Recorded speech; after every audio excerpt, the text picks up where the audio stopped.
Welcome back to Creative Love Radio. This is episode number 26, and we're going to talk about meditation and how it can improve your love life. So do all roads to love lead to Om? We'll see. Welcome to Creative Love Radio with Debbie and Dr. Rob. We are redefining relationships to guide you to greater love, more success, and living your purpose through the latest research in neuroscience, Jungian psychology, and Eastern wisdom. Get ready for another inspirational episode of Creative Love Radio.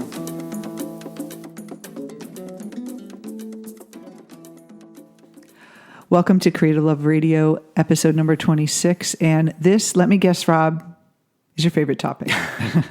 Two of my favorite topics. Two of your favorite topics, love and relationships and meditation and spirituality, all in one episode.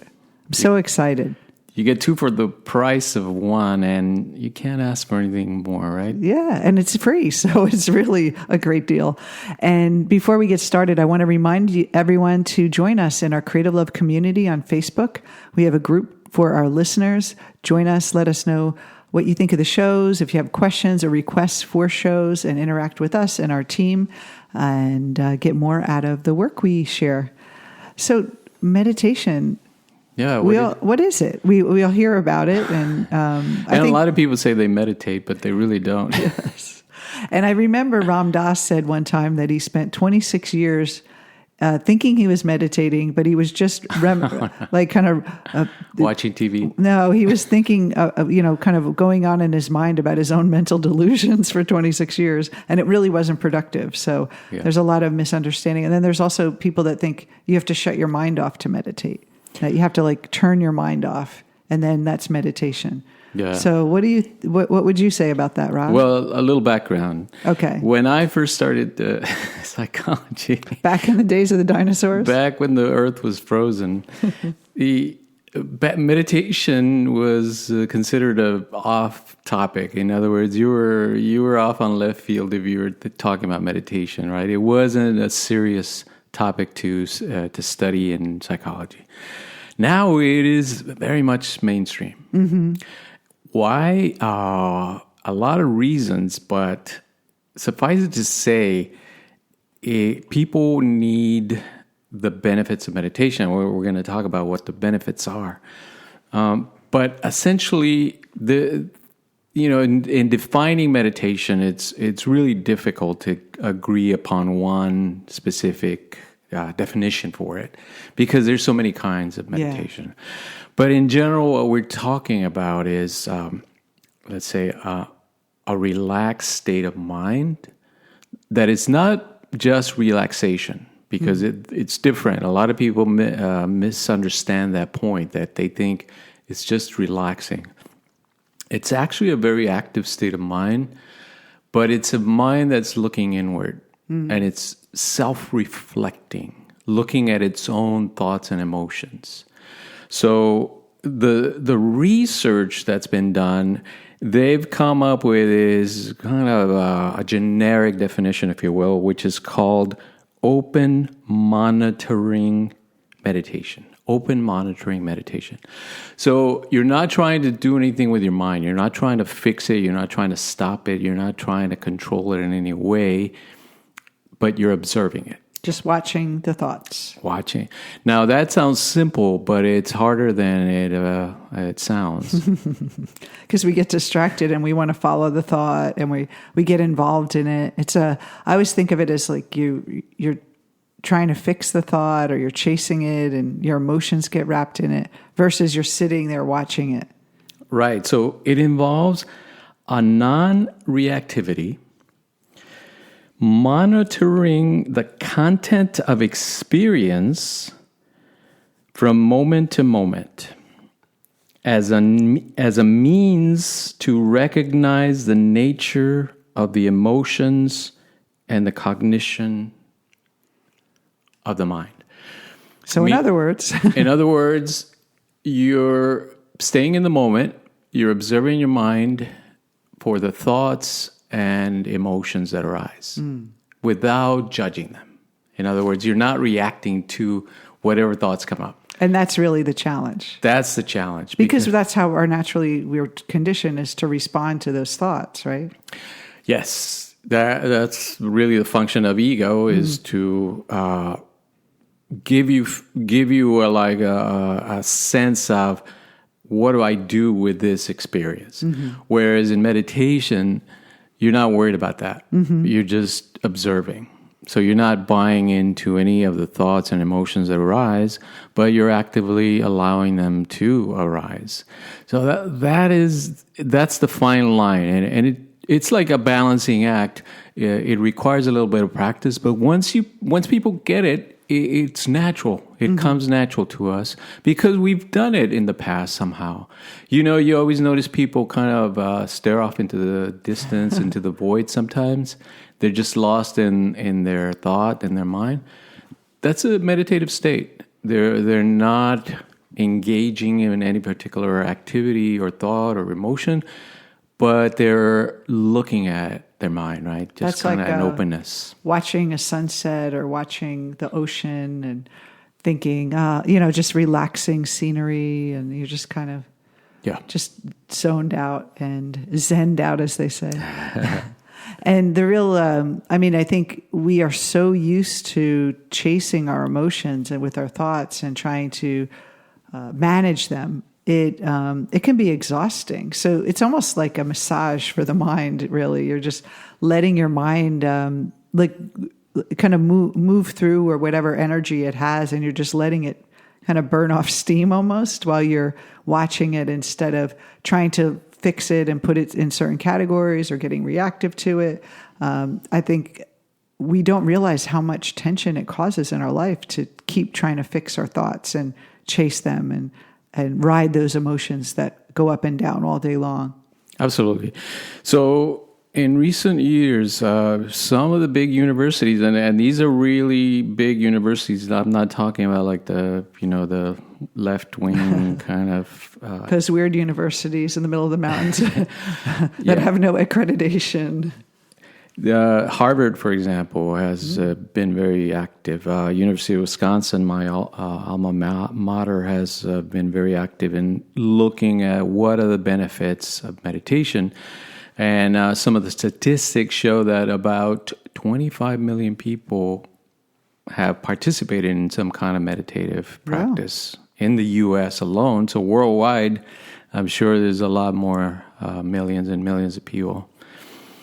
And the findings are really cool because these are studies where they really match you up with control groups, meaning you have people doing other things that appear to be meditation, but they're not really meditation. And then you have the people that are really practicing meditation, and then people that are just, doing nothing or doing other activities like sports or, I don't know, bathing or something. Bathing. But the results are incredible. You have a huge increase in concentration, focus, tenfold. Meaning, if you don't do anything, your focus, it's where it's at. It's like scattered. A lot of times people feel like they have, especially now with social media, we're distracted all the time with so many different images and texts and posts coming at us, where this is really more important than ever. Tenfold increase. Can you imagine? Wow. 10 times your current state of focus, you can increase it in as little as 8 weeks of practice. So, let's stop talking and meditate, because let's all meditate right now. Changes in immunity, meaning you're not going to get as sick as often as you do. Now, this is important. It increased immunity more than sports did. Now, we always think, well, if you're a sports enthusiast, you're going to be healthy, right? Or working out regularly. Yeah, that's what sports means, that you're working out. Girls don't think of it as sports. I'm not going to go to the gym to do some sports. But That increases your immunity. Sports, if you're active, it increases well, meditation increases it more than sports alone. Wow. So it's a higher jump that you take. So you'll live longer, you'll be healthier and more focused and less stressed probably. Less stress, obviously we know that, but less depression. Wow. 75% improvement in depression. Wow. And 30% less anxiety. And 65% more well-being, meaning the positive gains. So you're not only coming up to normal like we always talk about, not just fixing stuff, but you're improving your well-being. Meaning if you're feeling good already, it's going to increase that by 65%. Wow. So if you think about love and relationships, if you have less anxiety and you feel better about yourself, I think it would impact, even if you're in a relationship, it would impact the relationship that you're in, or you out there dating and meeting people. You're going to have a less noisy mind. I really think that I always talk about the mind being an instrument that no one taught us how to play. And it basically runs on autopilot. It's kind of chasing squirrels all day long and moving back and forth and reacting to life. And meditation really helps you pull in the reins and use the power of the mind to direct it where you want versus it dragging you around. And that's really, I think, the shift that happens with meditation is a great tool to start building that muscle to focus the mind. Because a focused mind, you get more of what you want versus what you fear. Absolutely. So if you think about the higher elements of the mind, meaning the emotions, if you're able to regulate your emotional reactivity, they call it. This emotional reactivity, think of what it's going to do for you in relationships. Because relationships are all about emotional reactivity. Right? What do people quarrel about? Little stuff that usually means nothing. But that emotional reactivity sometimes breaks people up. Right? It becomes too intense and too frustrating. Well, and I think a lot of times too, most of our listeners are single. If you think about when you first meet someone, you're making all these assumptions about this other person that you don't even know, and you're gauging and making stories up about what they're doing and what they feel about you. And so if you're not in control of your mind, it's going to really tell you this narrative of fear and worry and watch out and anxiety and really it may even prevent you from getting close to people because you're caught up in your own thinking. And on a date too, if you're worried about what you look like or what you're saying and you're kind of your mind is just unfocused, you're not really being present with that person, they're not going to feel connected to you at all. You're going to be in your own head in another world trying to have a conversation. In the meantime, you're batting off all these thoughts. So you're really not fully there. Yeah. And so meditation really gives you an opportunity to be there for yourself and then ultimately for your dates and your potential partner versus kind of in a cloud. I know for you, sometimes, Rob, I'm usually pretty happy all the time. I'm singing or doing something crazy, or I'm talking a lot.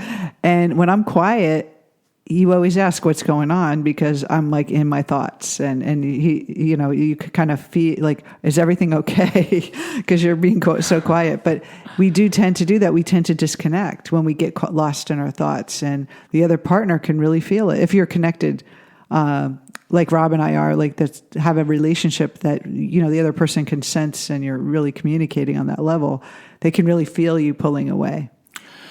Yeah, those kind of things where, and they probably haven't been studied, but we can imagine that if meditation is helping you with these mood regulations and the sensitivity and the intuition into this other person, they're probably increasing your psychic abilities. Ooh, crazy. You like that? I like that.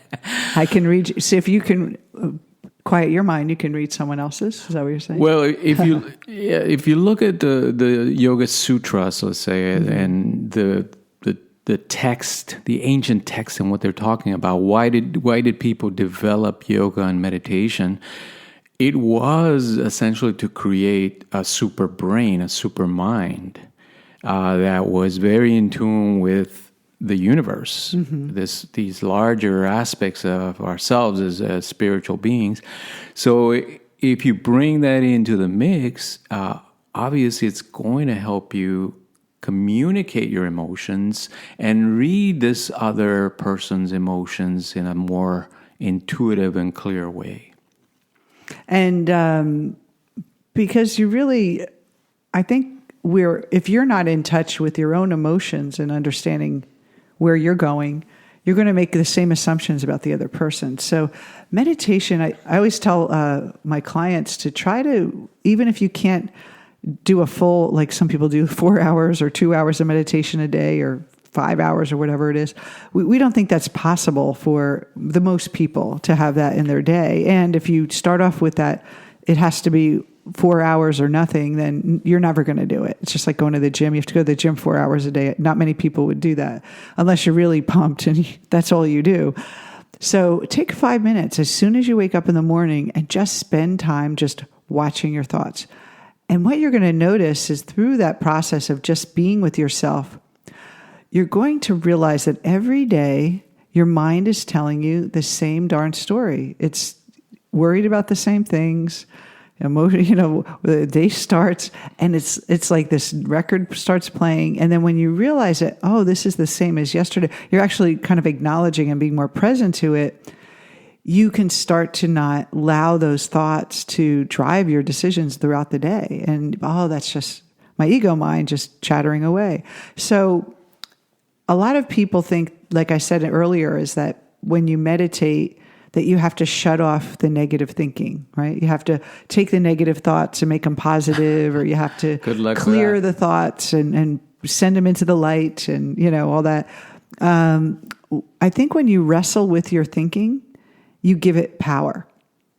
And so the true meditation is really having that ability to allow it to just be there without trying to fix it. And that is really the most challenge. It's like watching a puppy pee on the carpet in front of you and not try to change it, which is really hard if you have a dog. So it's like letting your mind do things that are uncomfortable and you're saying things that may scare you and not be wavered by that. Right, that's called non-judgment. So non-judgment really allows us to observe the thoughts and the emotions without engaging in them, right? Without trying to fix them or trying to get rid of them, but simply let them roll off your back like water off a duck's back.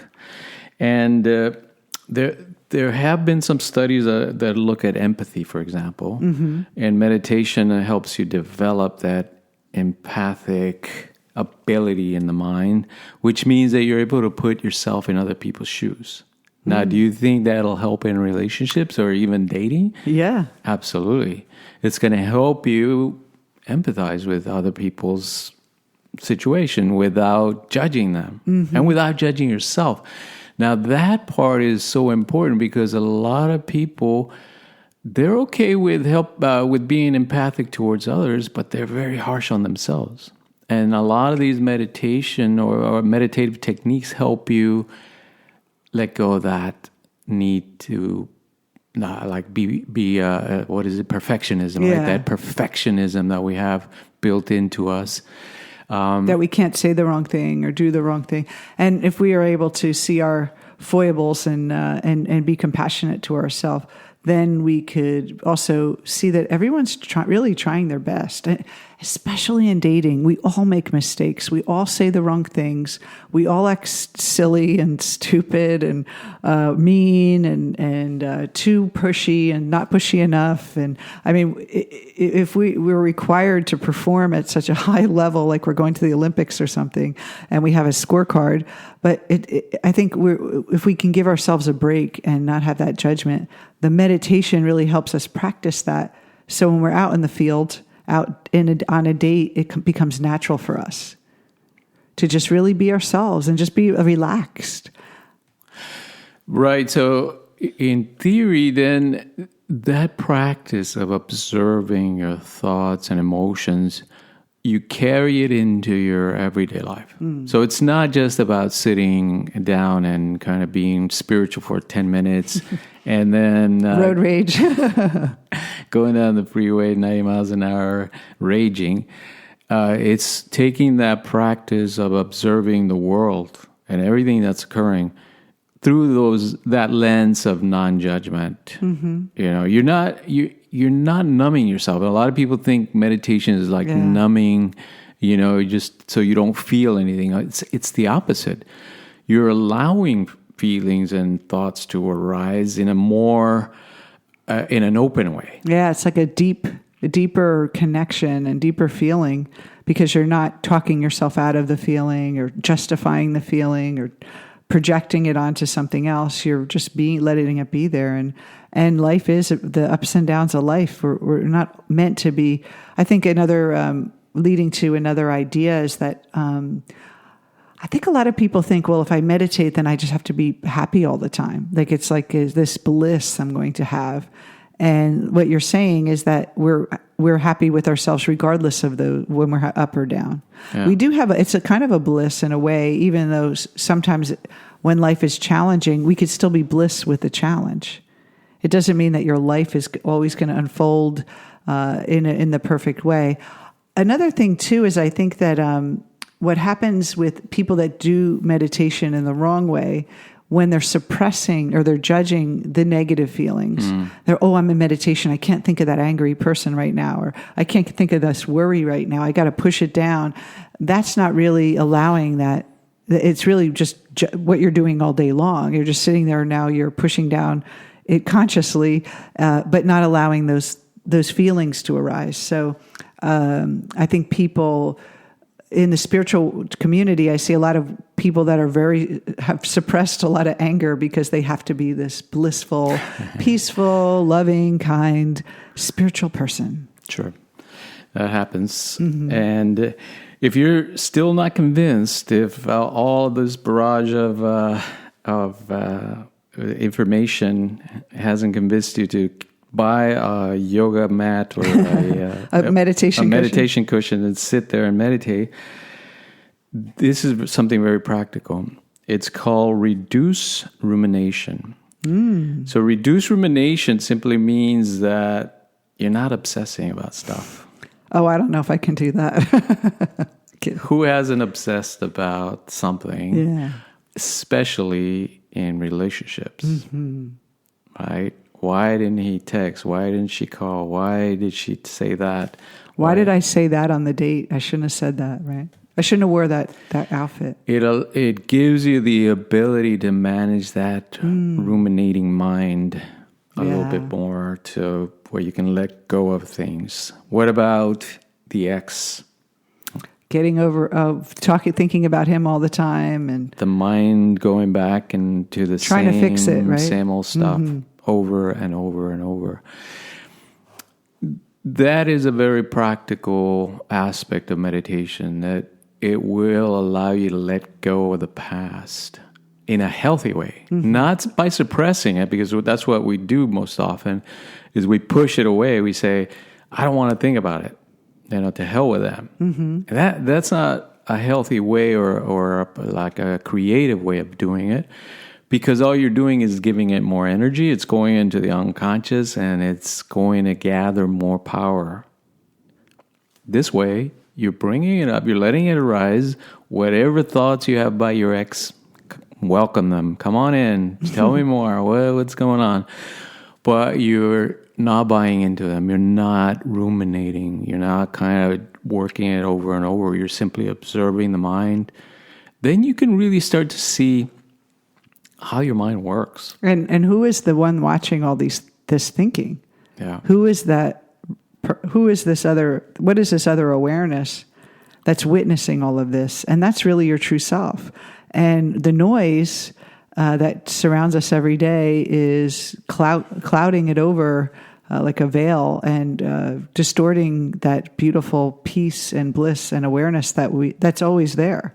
And so you're really touching the divine when you're able to just step back. Even with the noise, you're actually sitting with the divine, watching the ego thoughts versus getting caught up in the ego and forgetting about the divine. And when we really sit with that divine self, that true self, there is that sense of the little earthly things, and whether my ex calls or not, or whether this guy, likes me and asks me out again, becomes not as important as I am the divine woman, I am the divine man, and I am bigger than just these little things that are showing up.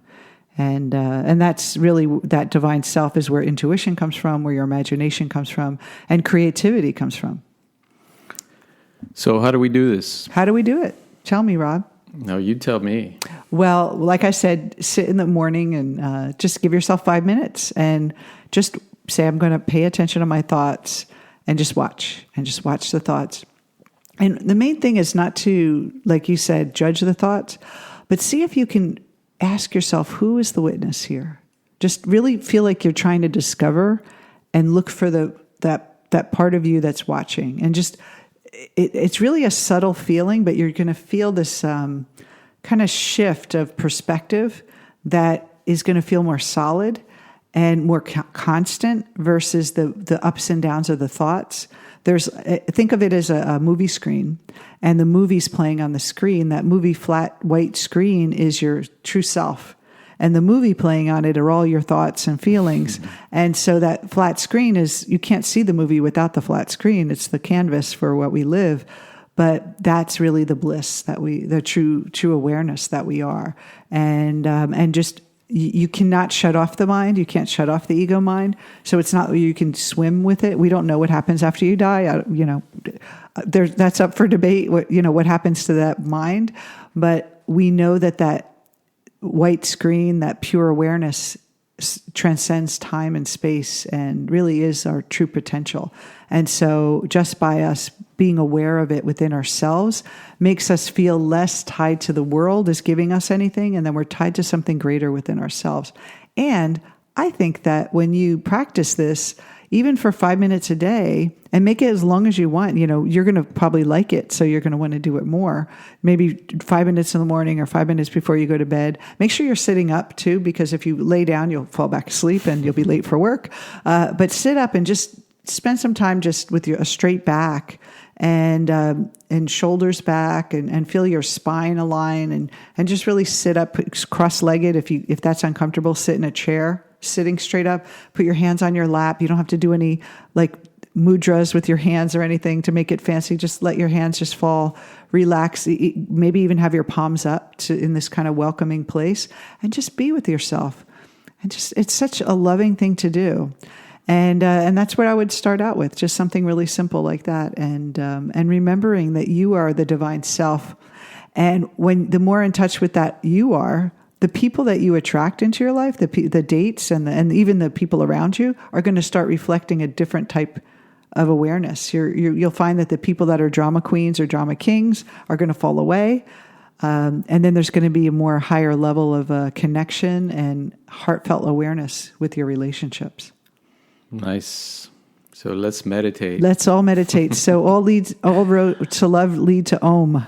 Om is actually a beautiful thing as well. If you want to practice that, it's actually all the vowels put together in one phrase, Om. And supposedly it's the infinity of life that you're speaking and bringing into the world. So if you want to throw that in, that's perfectly fine. But it's very different than also praying. A lot of people say, well, I pray.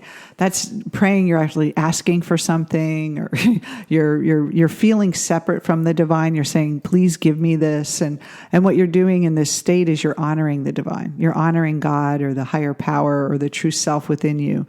And that really is, I think, the highest form of prayer, where you're not asking for anything. You're basically in gratitude for being alive. So I hope you practice this. See us on the Facebook group. Let us know how your meditation practice is.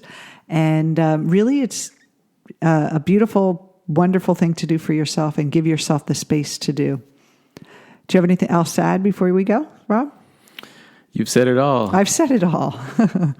Well, thank you again for joining us for another episode of Creative Love Radio. We'll see you with another episode next week. See you soon. Much love. Take care. You've been listening to Creative Love Radio with Debbie and Dr. Rob. For more information, visit us on our website at creativelove.com.